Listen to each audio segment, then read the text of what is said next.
안녕하세요, 백부스입니다. 자, 오늘 여러분들한테 말씀드리고 싶은 정보는 일단 정부에서 유동성을 축소시키기 위한 움직임이 시작됐다라고 지금 판단이 되는데요. 자, 얼마 전에 이제 홍남기 부총리가 대출 고객 그 개인별 DSR을 2023년 7월 전면 시행하겠다라고 이제 밝혔는데요. 자, 그와 더불어서 뭐 40년 초장기 모기지도 도입하겠다 뭐 등등의 기타 사유가 있는데, 지금 이로 인해서 시장에 단기적으로 또는 중장기적으로 변화가 좀 일어날 것 같습니다. 자, 그래서 이제 좀 다른 흐름이 일어날 것 같은데요. 일단 그리고 또 이제 2021년이죠. 자, 7월 달부터 이제 6억 원이 초과되는 아파트에 대해서도 이제 DSR 적용을 시킨다라고 하는데요. 이와 관련해서도 단기적으로 뭐 변수가 일어날 수 있을 것 같아요. 자, 지금 요 수도권이면 서울, 경기, 인천이죠. 자, 수도권의 대다수 지역이 지금 규제 지역에 포함이 됐습니다. 이유는 주택 가격이 많이 올라갔기 때문에 그렇죠. 물론 지방도 많이 올라갔고요. 근데 이제 수도권에서 집을 산다라는 게 더욱더 어려워질 것 같습니다. 특히 이제 서울, 뭐 경기도도 마찬가지고요. 뭐 집값 만만치 않죠. 자, 그런데 이제 7월부터는 지금 앞으로 집을 살 때 받을 수 있는 대출 이 한도가 많이 줄어들기 때문에 내 집 마련하고자 하시는 분들 같은 경우에 좀 애로사항이 많을 것 같아요. 자, 그와 관련해서 이제 말씀을 드리고자 합니다. 6억 넘는 아파트 담보대출 주인다. 그래서 이제 서울의 아파트 84%가 이제 대상에 포함된다고 하는데, 지금 6억 넘는 아파트 서울에 깔렸죠. 자, 평균 아파트 가격이 지금 서울 평균 아파트 가격 11억 원이 돌파했다. 그래서 수도권 평균 아파트, 경기든 서울이든 지난 1년 동안 상당히 올라왔는데요. 자, 2020년 그 4월 기준 서울 같은 경우에는 9억 1,500에서 지금 11억 1,123만 원으로, 그리고 경기도는 3억 9천에서 5억 1,161만 원으로 지금 상당한 가격으로 올라섰는데, 지금 서울은 좀 뭐 가격 비싸다는 거 다 아실 거고요. 경기도도 웬만한 입지, 뭐 신축 아파트, 역세권, 개발 호재에 있는 지역 가보시면 아파트 6억 원이 넘어가는 단지들 심심치 않게 보실 겁니다. 자, 그래서 지금 많이 올라온 가격인데요. 자, 요건 이제 KB 자료를 기준으로 해서 뉴스 보도가 나온 거예요. 자, 또 다른 뉴스를 보게 되면 지금 서울 신축 아파트 평균 가격 16억 원에 육박했다. 그래서 지금 2016년도에 그 5년 이하 그 신축 아파트 7억 2,200에서 지금 2021년 15억 9,987만 원. 그래서 거의 16억 원에 육박하고 있는 상황인데, 지금 서울이든 경기권이든 지금 아파트 가격이 정말 비싸요. 많이 올라왔어요. 그런데 지금 2021년 7월 달부터 DSR 규정을 이제 적용을 하게 되면, 뭐 이거는 22년, 23년 이제 범위가 점점 강화가 되면서 확대가 되면서 지금 앞으로 여러분들이 주택을 사실 때 좀 이 대출 한도가 대폭적으로 이제 축소가 되거든요. 그래서 여러분들이 주택을 매입하고자 하시는 분들, 자, 지금 아마도 자, 7월 이전에 좀 움직임이 있을 수도 있다. 이 내용으로 인해서. 왜? 대출 한도가 많이 줄어들기 때문에 그렇죠. 자, 그래서 지금 많은 사람들이 이와 관련해서 좀 심도 있게 관심 있게 좀 지켜봐야 되는 내용인데, 지금 이 대출 규제를 한다는 것 자체는 시장의 유동성을 축소시키기 위한 그 하나의 정책적인 부분이라고 볼 수 있는데요. 뭐 일단 가계부채 관리 뭐 항상 지겹게 많이 들어왔잖아요. 근데 지금 정부에서 뭔가 이 수요 억제를 시키는 방법 중에 뭐 세금적인 부분도 있겠지만 이 대출적인 부분도 굉장히 크거든요.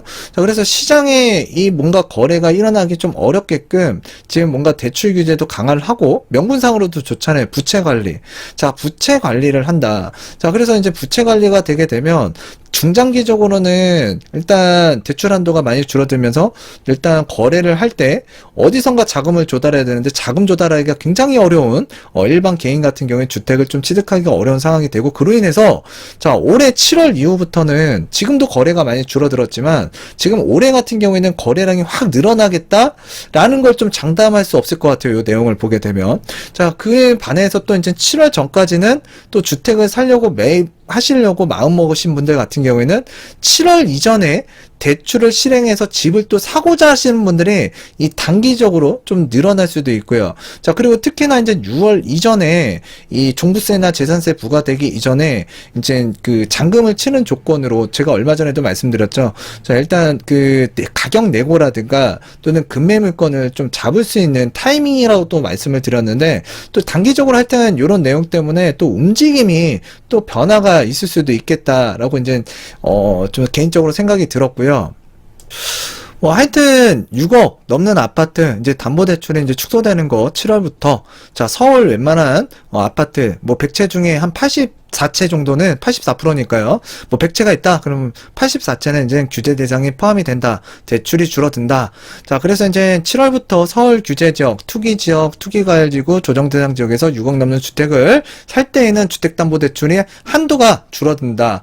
그래서 이제 총 부채 원리금 상환 비율 DSR 이 40% 한도 내에서 이제 대출을 받을 수 있고요. 신용대출이라든가 마이너스 통장이 있으면 대출 한도는 더욱더 줄어든다라고 보시면 돼요. 그래서 올 2월 기준으로 지금 서울 아파트 100채 중에 84채가 대출 규제 대상이 되는데, 자, 경기권이든 인천도 최근에 주택 가격이 많이 올라와서 지금 이 규제 대상에 들어가는 이 수도권의 주택들이 상당할 거다. 그래서 주택은 좀 거래가 올해 하반기에 지금 이 내용으로 인해서, 그러니까 영끌이 어려워지는 거죠. 그러니까 영끌이 뭐 권장하거나 뭐 이렇게 영끌에서 사야 된다라고 저는 말씀드리는 편은 아닌데, 일단은 지금 금융권에서는 좀 빌리기가 많이 어려워졌다. 한도가 많이 줄어들었다. 그래서 주택을 살 때 자금을 어디선가 많이 조달해야 된다. 그 자금 조달하는 게 뭐 예를 들어서 이제 사금융 쪽으로 갈 수도 있고요. 또는 이제 부모님에게 뭐 증여를 받을 수도 있고, 부모 형제나 이런 분들에게 이제 친인척 분들한테 차용을 해서, 자, 집을 사야 되는 현상이 또 일어날 수도 있겠습니다. 7월부터 가계대출 규제가 강화되는데, 이와 관련해서 Q&A 자료 한번 여러분들과 살펴보도록 하겠고요. 자, 금융위원회에서 29일 가계부채 관리 방안을 발표를 했고요. 자, 그래서 이제 총 부채 원리금 상환 비율 DSR 규제, 그래서 대출자 개인별로 이제 단계적으로 적용한다라는 게 이제 핵심이고요. DSR, 자, 주택대출, 신용대출, 카드 할부금 등 모든 대출의 원리금 상환액을 연소득으로 나눈 값이다. 뭐 자동차 할부금도 포함돼요. 그래서 개인의 상환 능력에 맞게 빌려주는 관리 지표인데, 버는 만큼 돈을 빌리게 해서 지난해 7.9%였던 가계부채 증가율을 내년까지 4%대로 낮추겠다라는 게 당국의 목표예요. 그래서 이와 관련된 Q&A 나와 있는데, 요거 한번 보실 필요가 있습니다. 개인별 DSR 규제는 어떻게 적용되나? 그래서 이제 3단계로 적용이 되고요. 7월부터 규제 지역에 6억 원 초과하는 집을 살 때, 자, 집이에요. 주택이에요. 그래서 집을 살 때 담보대출을 받으면 DSR 40%를 넘길 수가 없다. 그래서 서울 아파트의 83.5%, 6억 원 초과고, 자, 일단 1억 원 초과 신용대출을 받을 때도 이제 마찬가지인데, 지금 내년 7월부터는 총 대출액이 2억 원을 초과하게 되면, 자, 2023년 7월부터는 총 대출액이 1억 원을 초과할 경우에 예의 없이 DSR 40% 규제가 적용이 된다. 그래서 이제 대출 총액에는 그 마이너스 통장 한도를 비롯해서 카드론, 자동차 할부 등 가계 그 모든 대출이 이제 포함이 되는 거고요. 일단 다만, 자, 전세담보대출이라든가 예적금 담보대출처럼 소득 이외에 상환재원이 있는 대출, 그러니까 예적금 대출은 내가 예금한 그 금액이 있기 때문에 그걸 담보로 해서 빌리는 거잖아요. 그런 상환 그 재원이 있는 대출이나 뭐 이런 정책성 서민 대출은 제외된다라는 점, 자, 요거 알아두시면 되겠고요. 7월부터 주담대 한도 얼마나 줄어드나? 그래서 마이너스 통장 등 다른 대출이 있으면 영향을 받는다. 그러니까 줄어든다. 자, 신용대출 한도도 줄어드나? 그러니까 영향을 받는데요. 자, 그래서 예시를 보면서 좀 설명을 드리도록 하겠는데요. 연봉 5천만 원인 직장인이 있어요. 직장인 7억짜리 집을 산대요. 자, 기존에 마이너스 통장 5천만 원짜리를 하나 뚫어놨어요. 금리 3%짜리고요. 자, 주택담보대출 금리 2.7%에 30년 원리금 균등분할 상환을 하고 있다라는 가정. 자, 그런데 지금 현행으로 보게 되면 그 대출 한도액은 2억 8천만 원입니다. 자, DSR 70%, 그 다음에 이제 신용대출 만기 10년 적용했고요. 그 다음에 LTV는 40%를 적용했을 때 현행 2억 8천만 원 대출이 자, 올해 그러니까 7월부터 자, 대출이 지금 5천만 원 줄어드는 거예요. 5천만 원. 그래서 DSR은 40%, 신용대출은 만기 7년 적용을 하고요. LTV는 40%다. 자, 그래서 5천만 원 이상 줄어드는 대출 금액. 자, 그런데 이게 내년 7월까지 이제 가게 되면 이 DSR 40% 신용대출은 자, 일단 5년이 적용이 돼요. 그리고 LTV 40%. 그래서 이 신용대출 만기가 현행은 10년, 내년에는 7년, 내후년에는 5년으로 적용이 되면서 원리금 상환 부담액이 이제 점차적으로 증가를 하는 거죠. 자, 그로 인해서 이제 대출 금액이 이제 현저하게 줄어든다. 그래서 이제 내년 7월부터는 1억 7천만 원, 현행과 비교를 하게 되면 약 1억 1천만 원의 이 대출 금액 차액이 발생이 되게 됩니다. 일단 간단하게 말씀드리면 대출이 잘 안 나온다, 적게 나온다, 그럼 집을 사기가 좀 어려워지는 거죠. 그리고 내가 원하는 주택을 조금 더 하향 그레이드로 가야 된다거나 또는 지역을 그러니까 하급지로 좀 본다거나 아니면은 지금 내가 어디 사금융이라든가 친인척이라든가 부모 형제, 부모한테 뭐 증여를 받든 차입금으로 빌려받든 뭔가 그런 상황들이 많이 연출이 될 것 같고요. 일단 대출이 잘 안 나온다라는 것 자체가 지금 국가적인 차원에서는 그 가계부채 관리, 그러니까 위험 리스크를 좀 관리하겠다라는 거고 지금 시장의 유동성이 공급되어 있는 부분들을 좀 축소시키겠다는 의미거든요. 자, 이 축소시킨다는 의미는 이 자산 가치의 변화를 크게 줄 수 있기 때문에 좀 우리가 심도 있게 봐야 됩니다. 그리고 지금 현재 거래가 많이 줄어들고 있는 상황, 뭐 비수기이기도 하고요. 또 지금 뭐 세금과 관련해서 또 급매 물건도 나오고 물건들이 나오다 보니까 또 심리 자체도 사람들이 누가 잘 사지 않는다, 거래가 되지 않는다 그러면 사람들이 잘 접근을 안 합니다. 자, 그래서 제가 얼마 전에도 자, 지금 뭐 급매를 잡기도 좋고 또 지금 가격 내고 매수자 입장에서는 굉장히 유리한 입장이다라고 제가 말씀을 드렸는데 지금 이렇게 대출이 대폭적으로 또 줄어들게 되면 지금 7월 이전에 이 단기적인 시점에서 또 뭔가 변수가 있을 수가 있어요. 지금 내가 내 집 마련하고자 하시는 분들 같은 경우에는 7월 이후보다는 지금이 좀 많이 유리할 수 있기 때문에 또 이렇게 또 주택 거래량에 또 변화가 일어날 수도 있다. 이건 뭐 예측입니다. 자, 그런데 이제 중요한 거는 이 하반기에 이 전세라든가 또는 월세, 자, 뭐 이런 전세난이 또 일어나게 되면 또 요때 내가 집을 그냥 이참에 좀 집을 사야 되겠다라고 돌아서시려고 하시는 분들이 분명히 있을 수 있거든요. 자, 그런데 그때 가게 되면 지금보다 대출이 조금 많이 줄어들기 때문에 주택을 사는 데 있어서 좀 자금적인 부분, 애로사항이 좀 부딪히는 사람들이 좀 많을 수가 있다. 그래서 지금 뭔가 많은 변화가 또 있을 수가 있는데 일단 지금 현재 이런 상황이 7월부터 이제 시작이 된다 그러면 올해 가격이 뭐 떨어진다 이거는 저는 그렇게 보지는 않는데 거래는 상당히 위축이 많이 될 거로 보여집니다. 자, 그래서 이런 부분들 좀 알고 계셨으면 좋겠고요. 자, 이렇게 지금 대출 관리, 그러니까 가계부채 관리를 하게 되면 지금 소득이 낮은 청년들, 자, 대출 받지 말고 집 사지 말라는 거냐. 자, 요번에 그 서울이든 부산이든 선거에서 여당이 참패를 했죠. 그래서 지금 20대, 30대 표심 많이 돌아섰습니다. 근데 내년에 뭐가 있죠? 큰 선거 있잖아요. 자, 그래서 이 사람들의 이제 마음을 돌려야 되는데 지금 정부에서 20대, 30대에게 뭔가 이렇게 좀 완화적인 부분을 보여주고 있어요. 특히 이제 30대, 20대 같은 경우에 이 3기 신도시 지금 뭐 신혼부부 물량이라든가 특별공급 물량들이 있죠. 지금 40대, 50대 가점이 되시는 분들 그 일반 분양 물량을 좀 이 특별공급 물량으로 좀 편성을 좀 많이 하면서 뭔가 차별화를 지금 시키기도 하고 있고요. 지금 전반적으로 가계부채 관리를 한다고 하는데 지금 요 Q&A를 보게 되면 현재 소득이 낮은 청년들, 자, 미래 소득이 증가할 가능성이 높은 청년 등에 대해서는 DSR 산정 때 장래소득 인정 기준을 활용하겠다. 그러니까 지금 현재 소득보다는 이 사람이 앞으로 소득이 늘어날 것으로 이제 예상을 해서 자, 그 예상한 그 금액을 가지고 DSR을 산정하겠다. 자, 그러니까 뭔가 이 30대까지는 그 뭔가 이런 소득을 미래소득으로 좀 인정을 해주고 40대, 50대, 뭐 60대 같은 경우에는 지금 DSR 규정을 좀 강화를 시켜서 가계부채 관리를 하겠다고 하는데 자, 이 부분에서는 좀 형평성이 조금 문제가 있을 수도 있을 것 같아요.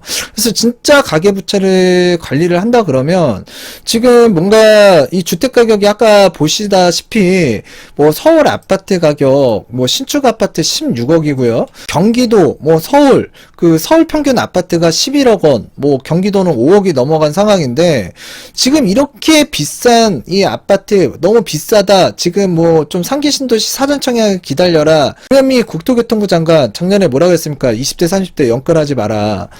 지금 집값 많이 올랐다라는 식으로 지금 신호를 계속 주셨는데 어찌됐든 작년에 샀던 20대 30대 뭐 틀린 판단이 아니었습니다. 자, 그런데 지금 뭐 주택 가격이 많이 올라왔죠. 그만큼. 뭐 일단 지금 집값은 많이 올라왔고요. 자, 그리고 이제 지금 이 젊은 층에게는 지금 현행 소득이 아니라 지금 이렇게 늘어난 소득을 올 7월부터 적용을 해서 자, 지금 연간 3천만 원 벌고 있는 만 24세 뭐 가정입니다. 자, 무주택자가 금리 2.5% 30년 만기 대출을 받는다라고 했을 때 주택담보대출 한도가 많이 늘어나는데요. 지금 현행 3천만 원 연봉 그 A씨라는 사람이 있어요. 근데 이제 올 7월부터는 4,131만 원 기준으로 대출을 받아요. 그래서 현행 지금 2억 5천만 원 정도 대출을 받을 수 있었던 사람이 이제 3억 4,850만 원 정도, 약 1억 원 정도 늘어나는 거거든요. 자, 그런데 이제 앞서서 말씀드렸다시피 가계 부채 관리를 하겠다. 근데 20대 30대는 과도하게 지금 대출을 해주고 있고 현행 소득이 지금 기준에서 본다 그러면 2억 5천만 원인데 3억 4,850만 원, 1억 원을 더 대출 받을 수 있는 상황이 되는 거죠. 대출을 더 받았습니다. 자, 그러면 가처분 소득은 확 줄어들거든요. 자, 그러면 소비도 줄어들고요. 개인적으로는 이 삶의 질이 많이 떨어집니다. 자, 그리고 지금 주택가격 아까 봤다시피 지금 서울 평균 아파트 가격 11억 원이고요. 경기도는 5억 원이 넘어갔습니다. 실제로는 가격 그보다 더 혹가는 비쌀 거예요. 자, 그런데 20대 30대에게 이렇게 대출을 딱 풀어준다? 그러면 지금 정부에서 그동안 집값 많이 올랐다. 또 이제 거래를 위축시키기 위해서 부단한 노력을 했는데 20대 30대에게는 지금 가계부채 관리를 하는 게 아니라 뭔가 폭탄을 줄 수도 있다라는 얘기예요. 그래서 상당히 우려가 되는 면도 있는데 일단 뭐 이렇게 진행을 한다고 하니까 뭐 이것도 이유가 있겠죠. 정부의 깊은 뜻이. 자, 그래서 이런 내용들이 있다라는 것 좀 알아주셨으면 좋겠고요. 자, 그 다음에 이제 소득 없는 주부, 실직자는 대출을 못 받나? 뭐, 못 받는 건 아니고요. 주부 같은 경우에는 카드 사용액, 저축액, 금융소득 등의 다양한 자료를 활용해서 소득을 추가로 하기로 했다. 그래서 이제 받을 수 있다라고 보시면 되고요. 자, 여기에서 이제 40년짜리 모기지도 나온다라는데, 그래서 만 39세 미만인 청년과, 그 다음에 혼인 7년 이내의 신혼부부는 하반기부터 현행 보금자리론과 적격 그 대출을 만기 40년으로 받을 수 있다. 그래서 소득 여건, 집값, 대출 한도 등의 기존 상품과 동일하다. 그래서 보금자리로는 연소득 7천만 원 이하, 집값 6억 원 이하 등의 조건을 갖추면 최대 3억 원까지 대출 받을 수 있다. 자, 요거 40년짜리 모기지도 한번 우리가 봐야 될 것 같습니다. 자, 그리고 이제 비주택 담보대출 강화되나. 그래서 요번에 지금 코로나 사태 때문에 사실 이 자영업, 특히나 이제 상가 이런 데가 타격을 많이 받았는데, 자, 5월부터 모든 금융사의 토지, 오피스텔, 상가 등의 그러니까 비주담대에 대한 LTV가 70%를 일괄 제한됩니다. 그래서 타격을 받을 수밖에 없을 것 같고요. 토지거래 허가구역 지역에서는 40%로 더 강화가 된다. 자, 그래서 지금 한국토지주택공사 LH 직원들의 땅 투기 의혹을 계기로 만들어진 대책인데 지금 뭔가 피해보는 사람들은 따로 있다는 얘기예요. 그래서 여러 가지 대책들이 앞으로도 꾸준하게 나올 것으로 보여지고요. 내년에 대선이 있기 때문에 그렇죠. 지금 이 상황에서 20대, 30대의 이 표심을 돌이켜야 되고요. 그 다음에 집값은 잡아야 됩니다. 자, 그리고 지금 이 서울시장, 이 부산시장 지금 야당에서 잡았잖아요. 그래서 최근에 이 정부 자료를 보게 되면 여러분들이 좀 잘 판단하실 필요가 있어요. 왜냐면 지금 뭔가 여태까지 집값이 많이 올라왔다라는 이 프레임 자체를 지금 서울시장이라든가 이런 부산시장의 이 정책적인 부분 때문에 그리고 너네들이 당선되고 나서부터 집값이 올라가기 시작했다라는 이런 뉘앙스의 프레임들이 지금 기사들이 많이 나오고 있는데 여러분들 이제 뉴스를 보더라도 그리고 여러 가지 이제 상황들을 잘 합리적으로 이제 판단하셔가지고 이 시장의 흐름을 이해하실 필요가 있습니다. 하여튼 오늘은 이쯤에서 마치도록 하겠는데요. 하여튼 진짜 좀 앞뒤가 안 맞는 것도 많고요. 그리고 이제 종부세 완화 부분에서도 지금 오락가락하고 있어요. 지금 정부가. 그래서 올해 진짜 골 때린 정책도 많이 나올 수도 있고 시장이 진짜 막 막 다이나믹하게 막 진짜 업앤다운을 할 수도 있는 상황이 연출될 것 같기도 합니다. 그래서 하여튼 뭐 이쯤에서 오늘 마치도록 하겠고요. 네, 영상 끝까지 봐주셔서 감사합니다. Without a glimpse of the light, running tired and broken and scared, but I swear I'll never give up the fight.